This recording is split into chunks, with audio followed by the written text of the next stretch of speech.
Thanks for stopping by. I'd like to preface this video by saying it is not a knitting tutorial, but a means to have something playing in the background while you work on your own knitting project. If you're like me and really enjoy YouTube, you find a lot of the content you watch is very visually engaging, and you've watched several videos and haven't gotten as nearly far along in your knitting as you would have liked. So my channel is a means to provide a solution to that problem.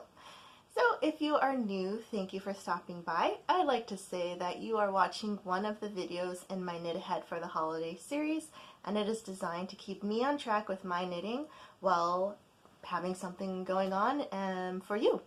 So for this episode, I'm going to show you the very early stages of a tam from the Hats On book, and let me grab the book right here. So this is the pattern book I am using. I will link to the ISBN in the description box, or I will at least provide the ISBN in the description box.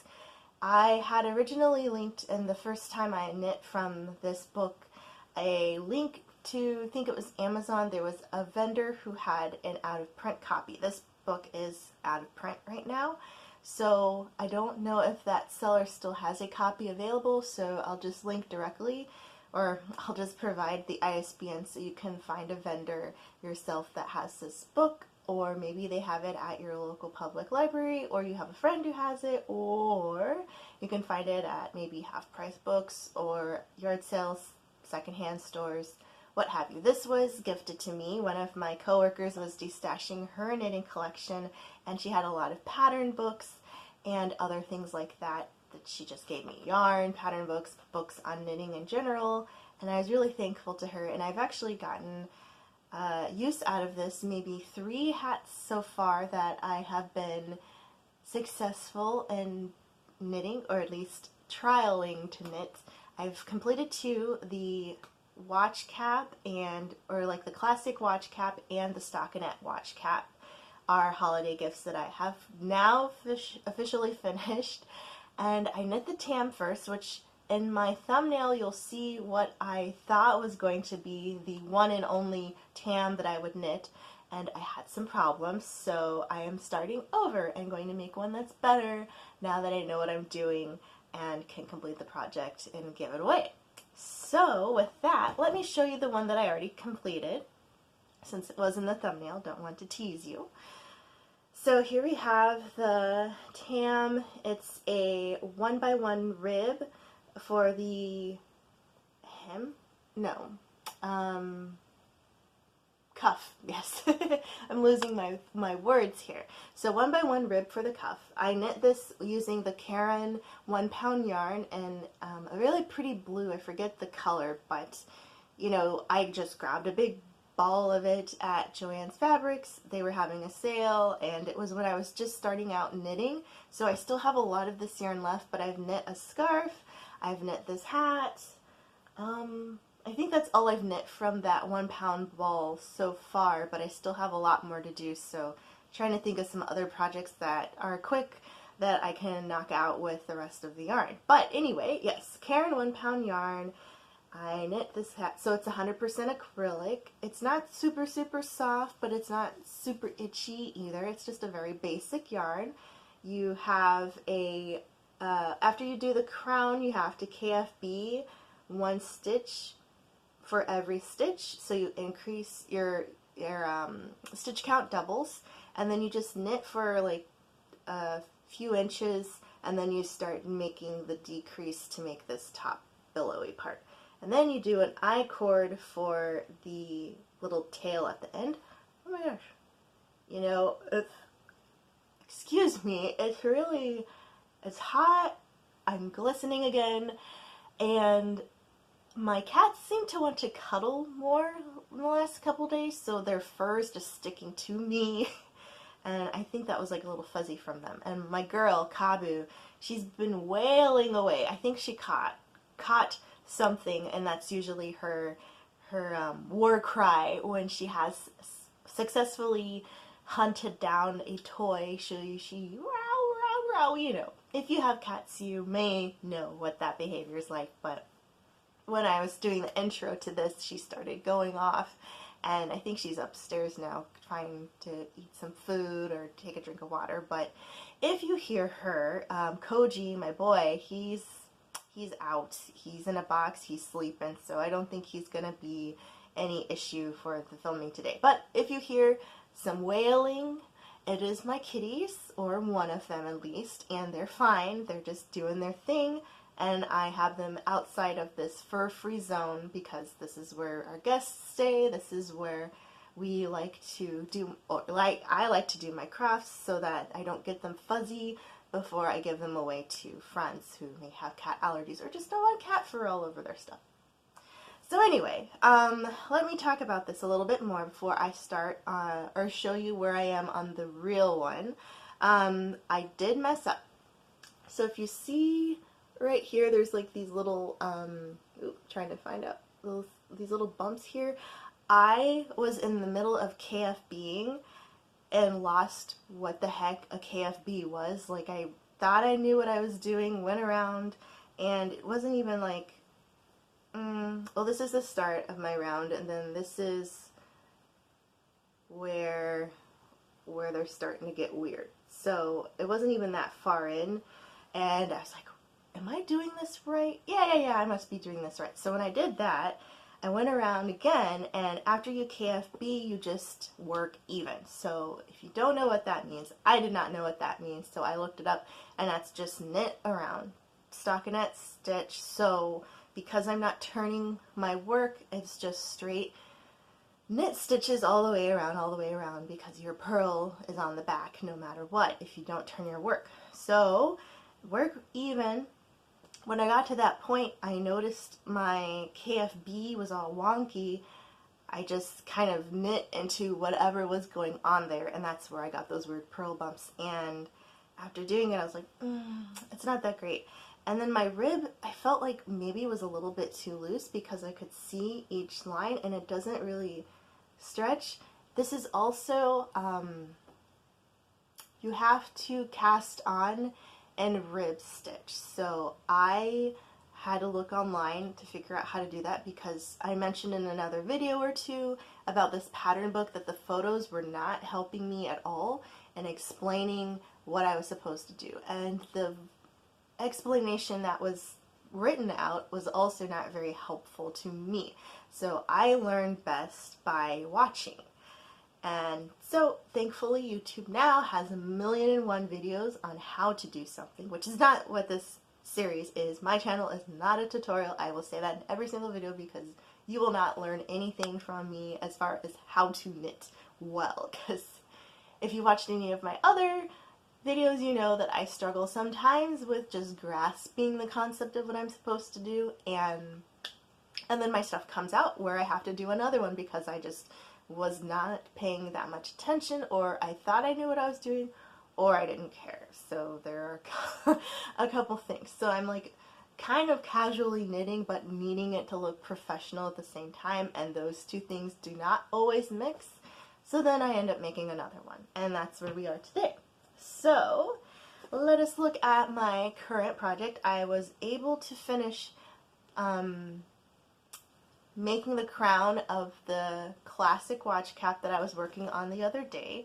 So you'll probably see these videos come up relatively close together, but the video before this and the Knit Ahead series, I finished it, and actually I have it next to me.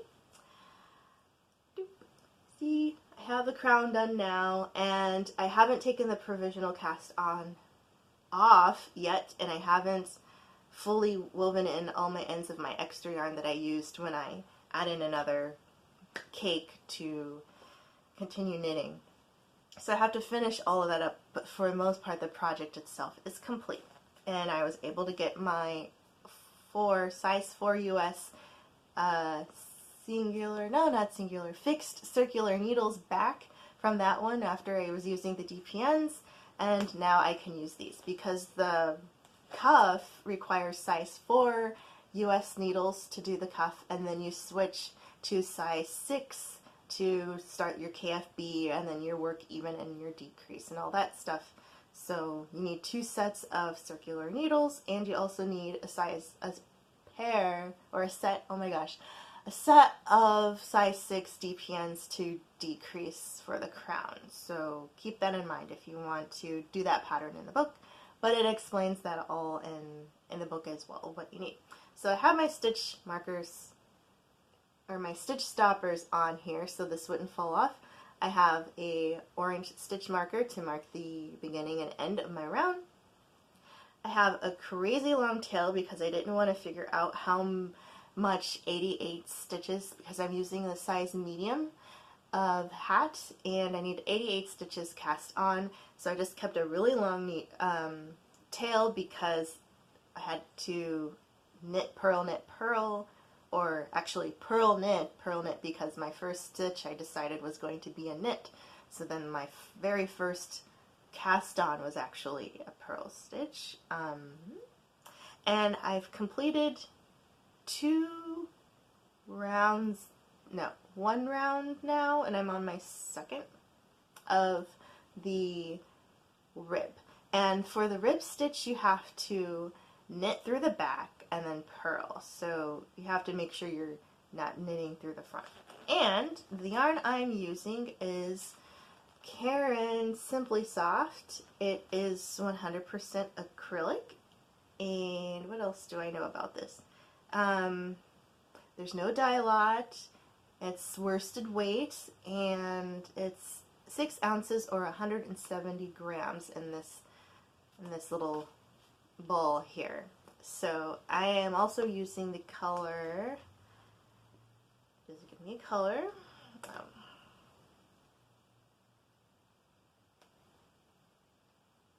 Pagoda is the color.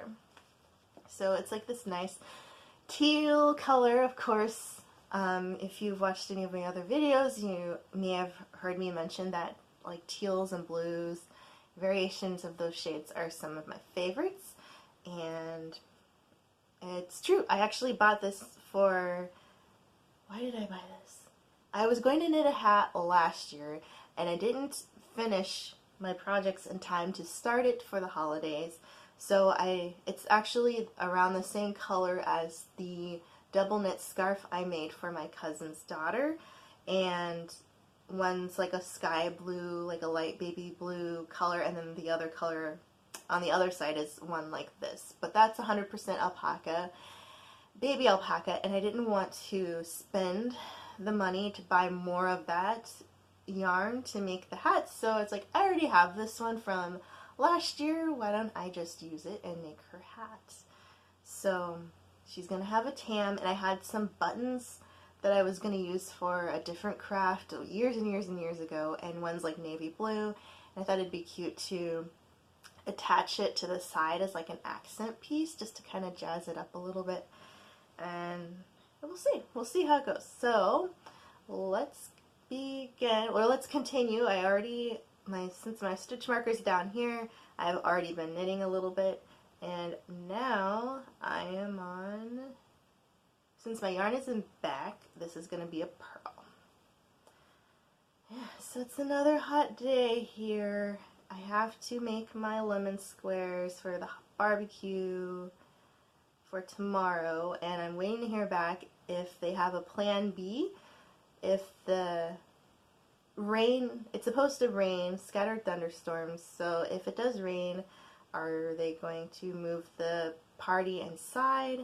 And that'll kind of determine what I wear, because if it does rain, I don't want to be too cute and getting soaked wet, and definitely don't want to wear anything crazy if I'm going to be inside as well. So I'm thinking they have AC. They live in a newer home, so I want to say they have central cooling,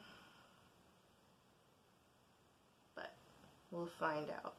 And it's honestly, right now it's not super hot, so I might be able to get away with doing the lemon squares before like 10 p.m. when it's finally a little bit cooler, but we'll see.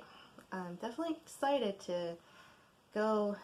I have not met this person before. It's my partner's friend, and they just invited us over for this gathering, and I don't know what to expect, but it's something to do.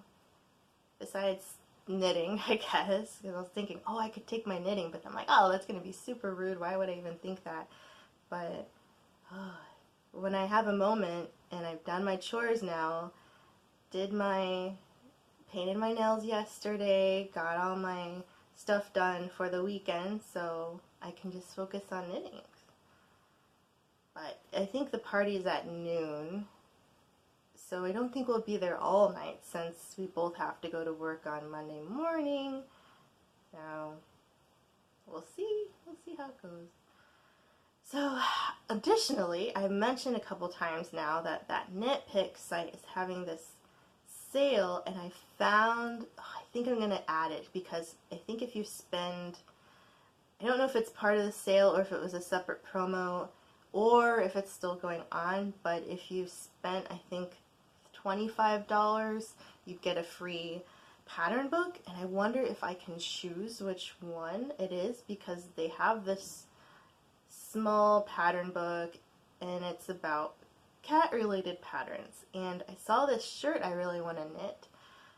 It's called Professor Meow, and it's really cute, and I don't have anything lined up as a cat themed knitting project, so that would be fun after I finish all of my holiday gifts, focus on my own knitting, my own projects that I want to do, and cat stuff is something I can definitely get behind. So I'm just knitting around, knit through the back, purl, and it's pretty easy going right now. It's just remembering not to knit regular, like a normal knit stitch. And I can see why, because it makes like this little twisty V. Of course, if you knit through the back, it twists your stitch, and I guess it's more for like decorative purposes because it's not necessary. And even casting on with a rib isn't necessary, but it looks, I guess it provides a different kind of, it's like a stretchier cast on. And I could have just been like, forget that, that's hard, I don't want to do it, let me just do a regular long tail cast on. But I'm like, the whole point of me doing these patterns is to learn some new skills and challenge myself, and I am doing that for sure. Every time I look at this book, I'm like, oh, there's something in here I don't know, so I have to look it up or figure it out, test it out, which is fine. Which is why I haven't touched the colorwork stuff yet, because that's chart reading and more than one color, and I haven't done like any stranded knitting yet, so I feel like I should start small first. But it is Saturday, folks. My other video hopefully will be up soon. If you're watching this in the future, they're already up, but to let you know, it took a long time for my computer to allow me to import the footage from my phone from the video before this one. So just today, this morning, it said, okay, it's done now. So I have to edit it and then convert it and then upload it to YouTube, and that takes several hours as well. But I figured out it goes a lot faster if I just tell my computer not to turn off, and then it'll just be going on in the background. So that's nice. But I don't know. So it's almost Independence Day, as I mentioned in my last video too, and I'll be off on Thursday to observe that. So if you are as well, maybe by the weekend I'll have a video up based on the process it takes to kind of get stuff going. But do you have any plans for Independence Day in America, 4th of July? If you do, let me know. I don't necessarily celebrate it, but I don't not celebrate it either. I mean, it was a thing with my family growing up, you know, we'd have a barbecue, do some fireworks, just hang out. But now that I don't have my relatives with me nearby, and it's my partner and I, we're not really big into holidays. I mean, besides my family celebrating Christmas, and then I'd make gifts for them because they celebrate Christmas, like Easter or Memorial Day, or, I mean, that's a day of observance and honor and respect because of people who've served, who've lost their lives. So it's not really like a holiday. Neither is Veterans Day, I don't think, but at least in the sense of yay, happy times.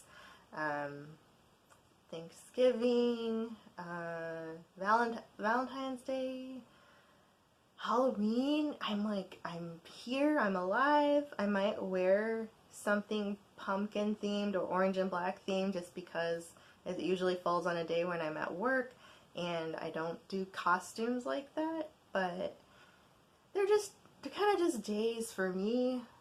But I know a lot of people who do get really into holidays, and a lot of people have a lot of meaning associated with them, that it means something very special to them. But to me, it's a regular day.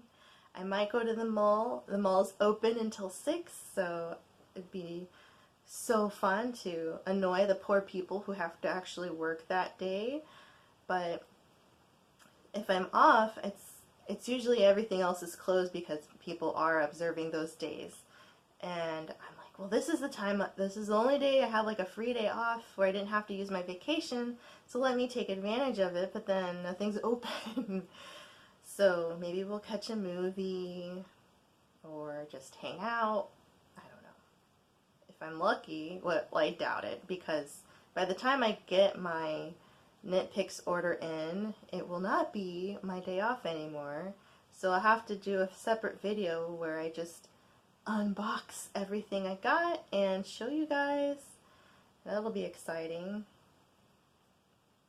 I'm constantly adding more stuff to my wish list, and then I'll narrow everything down when it's all in my cart and I see how much money it's going to cost. Because even with the sale, it's not like some stuff is $1, but the big stuff, of course, is not. So I'm like, do I want to stock up on the sock yarn that I need for the 4 pairs of socks I'm thinking about knitting? Or do I want to focus on pattern books? Or do I want to make sure that I have my notions ironed out, like that tape measure? I'm still looking at that tape measure, the cute project bag, maybe a coffee mug or tea mug, and some stitch markers, maybe a ball of yarn for socks. Just try it out and see if I actually like the feel of it before I just go, crazy and buy a bunch of yarn and end up not liking it, because I had not purchased Knit Picks yarn before. And I mention again that the Wool of the Andes yarn is used for the Tempestry project, but it's kind of scratchy, so I don't think I would prefer it as like a knit to wear type project yarn. But I know it seems like some people are using it for clothing, but it's just a little too scratchy for my taste. But that is what's going on there, so I'm excited. If you end up buying anything from the Knit Pick sale, let me know in the comments from either of the videos that I posted that mentioned it, because I'm curious to know what other people have their eye on too.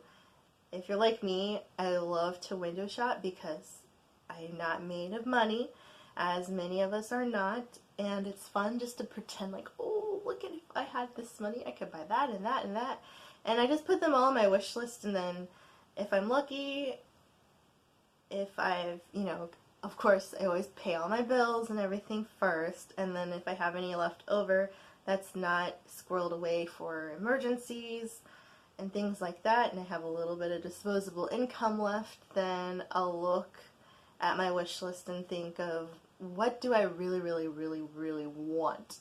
And what is the most useful to me? And will I use it a lot? And is it on sale? First, is it on sale? And if it isn't, then I'm just going to pass it by. But there's every now and then I buy something that's not on sale because I know it's so popular and it's just going to run out by the time it does go on sale. But for the most part, like clothing, hair care, beauty stuff, I only buy if I have a coupon or there's a sale going on or I have like some kind of cool discount offer, because I don't really want to pay full price for a lot of that stuff that's marked up so some CEO can get some money, but then the people who are busting their butt to like make everything actually work are the ones that aren't getting the money. But of course, if it's like Etsy or something that's handmade, it's artisanal, somebody put their hard-earned, or not their hard-earned, but their time into it, invested their own money into making a product, then of course I'll pay full price because you're an independent business and you're working very hard to support yourself. But as far as like big corporate stuff, I'll wait till it goes on sale. And it usually goes on sale for a lot less than what it would have cost full price. And I'm like, see, you guys, your bottom line isn't hurting if you can knock it this far down. So I don't mind waiting in that case. But I do love a good sale. And I think that comes from my family because they always shop around. Like my uncle, I mention him a lot sometimes, but he is like the most, it's weird because he's a baby boomer, and I'm not going to classify him as any kind of stereotype, but he does like nice things. He takes pride in having nice things, but he also came from a very, very, very poor background, like very poor growing up, like a lot of, things that happened right after the Great Depression. And I mean, he was born in the mid-50s, but like his mother's mentality and her being relatively single mom with a lot of kids, and which was a lot of people back then had big families, but everybody sharing stuff and getting by on just some change. And so he learned how to be frugal, but because of his success working his way out of poverty and having a better life for him and his wife, my aunts, and their daughter, and then when he became my legal guardian, my brother and I were very well cared for. But I think a lot of that is rubbed off on me, where we like nice things, but we also don't want to pay full price. So you have to learn how to be smart about how you spend your money, and of course you want to make sure you save so then you can, if you are able to save and not just live paycheck to paycheck, try to save if you can. But if you can't, I totally understand that. I totally get that. If it's really hard to put anything away because everything costs so much, which is why I really like sales, because then I have a better chance of continuing to have things that make me feel good, but not having to pay like an extreme amount of money and feel very careless about my spending because I don't really need these things, but I want them, so I'm going to be smart about how I go about getting them.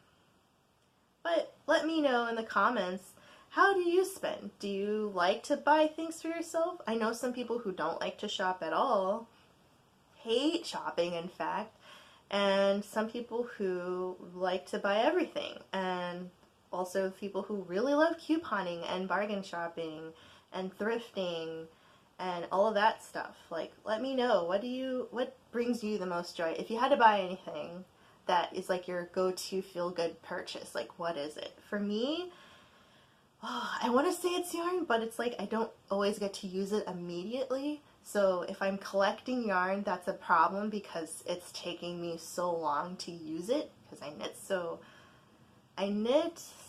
Well, knitting is just a slow process in general, but I feel like I'm knitting slowly. So I don't want to bulk up on a stash of yarn if I don't have anything lined up to knit for, but buying it is so fun. Looking at the different products that you can use for knitting is really fun to me. And okay, we had another deal where I reached my 31-minute mark on my recording and the video cut out, and I'm unsure where it cut out, but I was talking about purchasing things and what is your go-to that brings you joy to buy. And I had mentioned how I really like buying yarn and knitting supplies, but I don't do it often because it doesn't get used quickly because I knit slow. So with that in mind, what do you like to buy? What's your go-to feel-good purchase? And I would say mine is probably makeup or like beauty stuff, like skincare. I love lipsticks. I have a lot of lipsticks, lip glosses. I have a lot of nail polish, but I'm actually kind of going through those and throwing things out as I find out that I have a lot of nail polish, but a lot of it's really old. So because of the summer, it brought me this opportunity to be able to paint my nails more without having a very labor-intensive job. So maybe once or twice a week I paint my nails. And to go through each color and see, okay, this one's still holding up well, I can keep it, I like it. Or this one's kind of streaky, the formula's actually not that great, I just really like the color, but the performance is very poor. I throw those out. Or this one's super glumpy now, even with a little bit of nail polish thinner, it's not performing the way I would like it to, so I throw that one out. Or this one's so old I can barely like get any more polish out of the bottle, throw that one out. And there was like one that I really, really liked. It was called, it was by China Glaze, and it was called Ahoy. And it was like one of my very first higher end nail polish purchases, and that was when Ulta just opened in the downtown area of where I was living at the time, and I just went crazy in there. And of course I was still in college at the time, so that color had been with me for over 10 years, and I just loved that color so much. And it was pink, and I'm not really a pink person. I like berries, I like purples, but it was pink and glittery, and it was just the prettiest color. I loved putting it on my toenails, and I just tried using it last week, and it was just so glumpy, gross, and I was like, it was almost gone too, so I was like, yeah, just let it go. Can't find it anymore. I think they might have it on like eBay or something, but considering how old that color is, honestly don't know if I would trust getting a new one anyway. But I've found some others. I've been looking. I mean, I really liked that color, so if I could find a similar color like it, that'd be fine. I also have a lot of Zoya colors, but the formula, some people really like it. It doesn't dry fast enough for me. It doesn't cure. I feel like, you know, a day in and I can still like push my nail on top of my other one and like leave an indent, and that's just with two normal coats of paint, and blah. So I want to try, I don't have any yet, but I want to try Ella Mia, I think is what it is.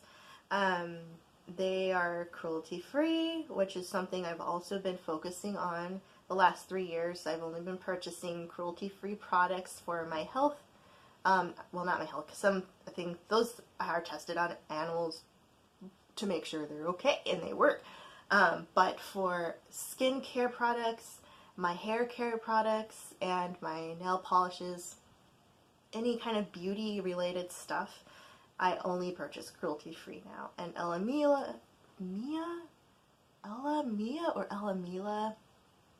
I know they sell it in Target. They have their own website, and they sell them at Ulta, but they are cruelty-free. And as far as I know, don't sell to places that do require testing on animals, so should be okay with that one. But yeah, totally phasing those out. all of my polishes are cruelty-free now, but the formula is now what I'm focusing on. And I want to get a bottle of that one and see how it performs, and then I might start switching out some of my older Zoya colors as they start to break down and stop performing the way they should. But that's pretty much it for me. Ooh, I'm almost at the end of the round. Why don't I just keep going so we can have a nice completed round for this one. But yeah, so the beauty stuff is usually what I like to purchase as like my feel-good buy because it's easy. But I have subscribed to a couple services that send me little samples, and it's nice because then I don't spend as much money on stuff that I don't know is going to work 100% for me, because a lot of it goes off of reviews, and just based on the product description, I'm like, meh, sounds like that'll work for me. But of course, if I get something and it's not cruelty-free, then I'm setting it aside, and I'll just bring it to work and leave like a little free note on it, and it'll be picked up real fast by the people who I work with because it's free, and there are a lot of people who do like beauty products there, so they aren't as adamant about cruelty-free versus just any old brand, and that is not what I am. So that makes it nice that I can try stuff out, and then if I don't like it, I didn't spend a lot of money on it and didn't feel like I had to find someone to give it away to or use it up even if I didn't like it and throw it out or something, so then I'm not wasting either. And I get like nice little samples. And then if I do really like the product, I can use points to go and buy the full size of it if I'd like. But I like trying new things, don't like spending a lot of money, and those little trial boxes are a good way to meet my needs in that way. So we are now at the end of a round. I'm just going to go ahead and knit one through the back so I can keep my stitch marker in place. But here we are. Let's take a closer look. We have our 1x1 rib looking nice. I have about a ½ inch more to go because it's supposed to be 1 inch long before I can do my fun KFB stuff. So you'll probably see more of this in the future. I'm deciding on what project I want to knit on Thursday when I'm off for the 4th of July. So in the meantime, hang tight, and hopefully I'll catch you in the next one. And if you've stayed to the very end, thank you so much for watching. And if you do enjoy these videos, don't forget to subscribe. I have 1 subscriber now. Whoever you are out there, thank you so much for your support. It was really nice to see that somebody wants to listen to me talk and watch me knit, and I think that's really awesome. But, you know, I might not be for everybody. And this is definitely more for me to have something to keep me on track. And if you are rooting for me, thank you so much. And I'll see you in the next one. Bye.